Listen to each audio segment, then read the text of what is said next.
వే gold trusted gold buyers మీరు తాకట్టు పెట్టిన బంగారాన్ని విడిపించి ఈ రోజు ఉన్న మార్కెట్ ధరకు కొనబడను. బ్రేకింగ్ న్యూస్ చూస్తున్నాం. మూడోసారి కృష్ణారావును అదుపులోకి తీసుకున్నారు పోలీసులు. సర్పవరం కేసులో వ్యక్తిగత పూచీకత్తుపైన బెయిల్ మంజూరైంది. అయితే బెయిల్ ను మంజూరు చేసింది కాకినాడ మొబైల్ కోర్టు. బెయిల్ పైన విడుదలయ్యారు కృష్ణారావణ్. అయితే బయటకు వచ్చిన వెంటనే మళ్ళీ అరెస్టు చేశారు పోలీసులు. ఈసారి రావణ్ ను అరెస్టు చేశారు మచిలీపట్నం పోలీసులు. ప్రధానంగా రావణ్ పైన ఆంధ్రప్రదేశ్ వ్యాప్తంగా దాదాపు 35 కేసులు ఉన్నాయి అనేటువంటి వార్త మాత్రం సంచలనంగా మారుతున్నాయి. కృష్ణారావణ్ ను అరెస్టు చేయడం, పూర్తి స్థాయిలో బెయిల్ పైన బయటికి రావడం, మళ్ళీ నిమిషాల వ్యవధిలోనే తాజాగా మళ్ళీ అరెస్టు చేశారు. ముందుగా పిఠాపురం పోలీసులు అదుపులోకి తీసుకోవడం, ఆంధ్రప్రదేశ్ ఉప ముఖ్యమంత్రి పవన్ కళ్యాణ్ పైన అనుచిత వ్యాఖ్యలు చేశారు అనేటువంటి ఆరోపణల నేపథ్యంలో తెలంగాణలో ఆయన అదుపులోకి తీసుకొని ఆంధ్రప్రదేశ్ పోలీసులు పిఠాపురానికి తరలించారు.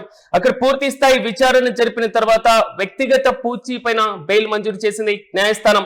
అయితే పూర్తి స్థాయిలో బెయిల్ తీసుకొని బయటికి వచ్చిన 5 నిమిషాల్లోనే కాకినాడ జిల్లా సర్పవరం పోలీసులు మళ్ళీ అరెస్టు చేశారు. ప్రధానంగా కుల వివక్షతకు సంబంధించిన పాత కేసుకు సంబంధించి తాజాగా అదుపులోకి తీసుకున్నటువంటి వైనాన్ని మనం చూస్తున్నాం. ప్రధానంగా సర్పవరం కోర్టు కూడా పూర్తి స్థాయిలో మాత్రం హల్చల్ వాతావరణం అయితే కనబడింది. రావణ్ గురువారం సర్పవరం పోలీసులు వైద్య పరీక్షలు నిర్వహించి కాకినాడ మొబైల్ మెజిస్ట్రేట్ కోర్టుకు తరలించారు. అయితే అక్కడ కూడా ఒక్కసారిగా ఉద్రిక్త వాతావరణం, పెద్ద ఎత్తున జనసేన శ్రేణులు చేరుకోవడం, కోడిగుడ్లతో దాడికి ప్రయత్నం చేయడం, భారీగా పోలీసులు మోహరించడం, వారిని చెదరగొట్టడం, కొంతవరకు ఉద్రిక్త పరిస్థితులే చోటు చేసుకున్నాయి. అయితే కాకినాడ కోర్టులో రావణ్ తరపున జాడా శ్రవణ్ కుమార్ దాదాపు 3 గంటల పాటు వాదనలు వినిపించడం జరిగింది. ముందస్తు నోటీసులు ఇవ్వకుండా అరెస్టు చేస్తున్నారంటూ కూడా ఆయన అభ్యంతరం వ్యక్తం చేశారు. ప్రధానంగా ఈ కేసుకు సంబంధించి కూడా కోర్టు బెయిల్ మంజూరు చేస్తే మళ్ళీ రెండోసారి కృష్ణా జిల్లా మచిలీపట్నం పోలీసులు అదుపులోకి తీసుకున్నారు. గతంలో ఉన్నటువంటి కీలకమైనటువంటి కేసుకు సంబంధించి తాజాగా పోలీసులు అదుపులోకి తీసుకున్నారు. 3 సార్లు వరుసగా అరెస్ట్ కావడం మాత్రం కొంతవరకు ప్రకంపనలు రేపుతుంది. బెయిల్ మంజూరైన నిమిషాల వ్యవధిలోనే అరెస్టు చేస్తున్నారంటూ కూడా శ్రవణ్ కుమార్ మండిపడుతున్నారు.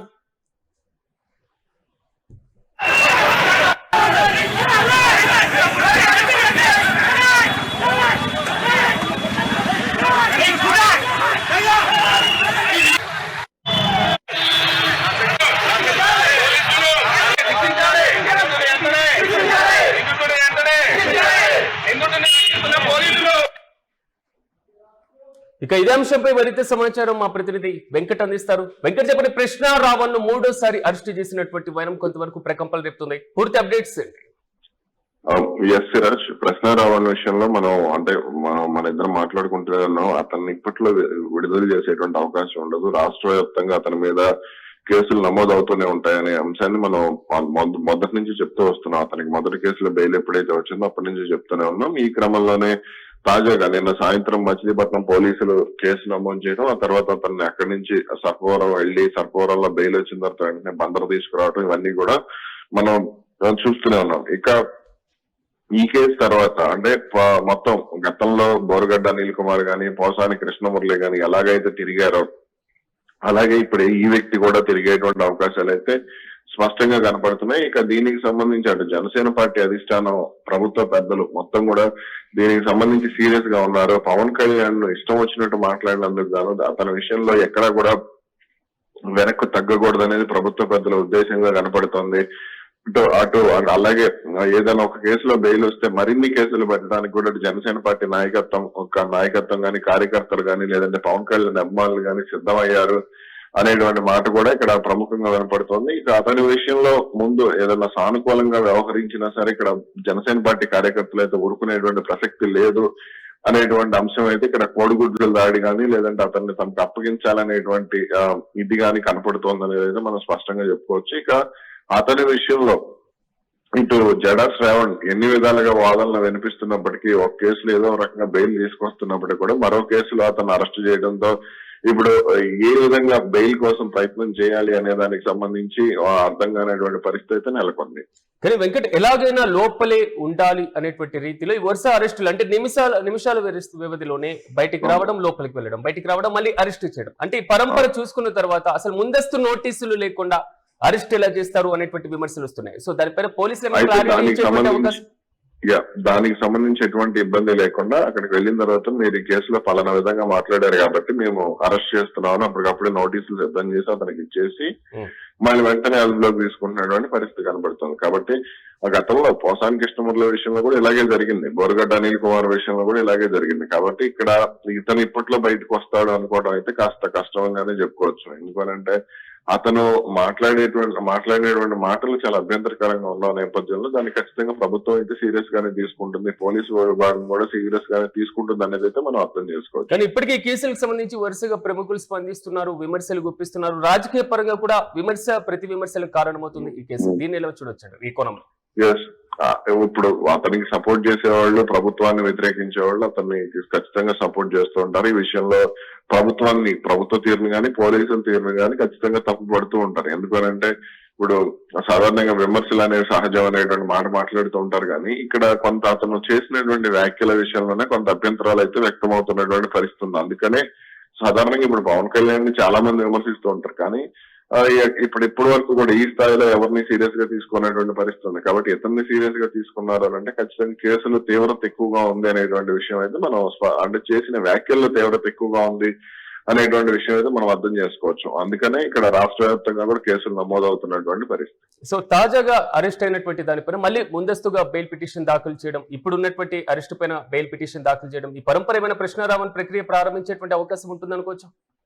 అయితే ఆ బెయిల్ పిటిషన్ ముందుగా దాఖలు చేసేటువంటి అవకాశం లేకుండా ముందస్తు అసలు ఏ కేసు నమోదైంది అనే దానికి సంబంధించి అవకాశం లేకుండా అప్పటికప్పుడు దానికి సంబంధించి రివీల్ చేయకుండా పోలీసులు అయితే అంటే పోలీసుల్లోనే సమన్వయం చేసుకుని అతన్ని అరెస్ట్ చేస్తున్నారు అనేది అయితే మనకు అర్థమవుతుంది. అందుకని ఇక్కడ మచిలీపట్నం పోలీసులు వెంటనే ఇప్పుడు నిన్న కేసు నమోదైంది అంటే ఇప్పుడు రాష్ట్ర వ్యాప్తంగా 35 కేసులు అంటున్నారు. కానీ 35 కేసులు ఎక్కడెక్కడ నమోదయ్యాయి అనే దానికి సంబంధించి స్పష్టత లేదు. కానీ ఒక కేసులో ఏదైనా కేసులో బెయిల్ వస్తే మిగిలిన కేసులు అరెస్ట్ చేయడానికి పోలీసులు అయితే అంటే ఒక ప్లానింగ్ ప్రకారం ముందుకు వెళ్తున్నారు అనేది అయితే మనం అర్థం చేసుకోవచ్చు. Right Venkat, thank you.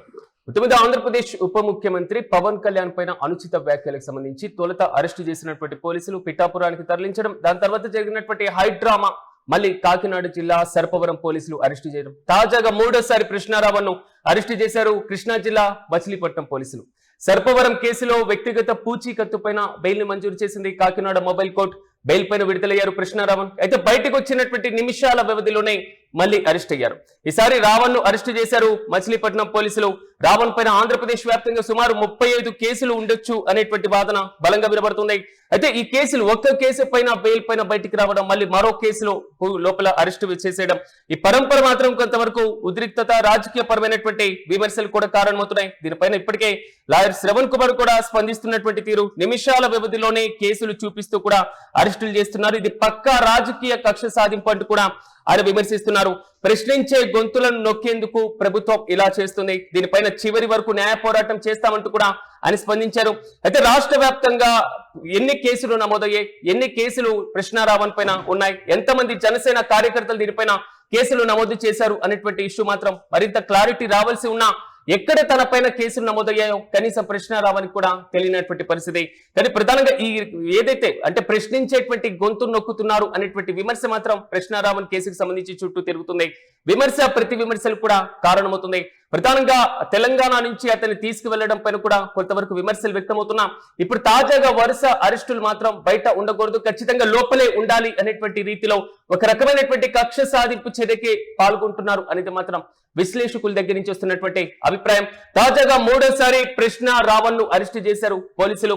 Sarpavaram కేసులో వ్యక్తిగత పూచీ పైన ఆయన బెయిల్ మంజూరు చేసింది కాకినాడ మొబైల్ కోర్టు. ఆయన కృష్ణారావన్ బయటకు విడుదలైనటువంటి కొద్దిసేపటికే మళ్ళీ అరెస్టు చేశారు మచిలీపట్నం పోలీసులు. చూడాలి తాజాగా మచిలీపట్నం సంబంధించినటువంటి కేసులో పోలీసులు అరెస్టు చేసినటువంటి నేపథ్యంలో కృష్ణారావన్ మళ్ళీ బెయిల్ పిటిషన్ దాఖలు చేసేటువంటి అవకాశాలు కనబడుతున్నా ఇంకా ఎన్ని కేసులు నమోదయ్యాయి వాటిలో కూడా మళ్ళీ అదుపులోకి తీసుకునేటువంటి అవకాశం కనబడతాయి. సో ముందస్తు బెయిల్ పిటిషన్ దాఖలు చేయడానికైనా కనీసం కేసుల యొక్క సమాచారమైన కృష్ణారావన్ కు తెలుస్తున్నా ఆయన తరపున న్యాయవాదులు ఏ విధంగా ముందుకు వెళ్ళబోతున్నారో మనము వేచి చూద్దాం.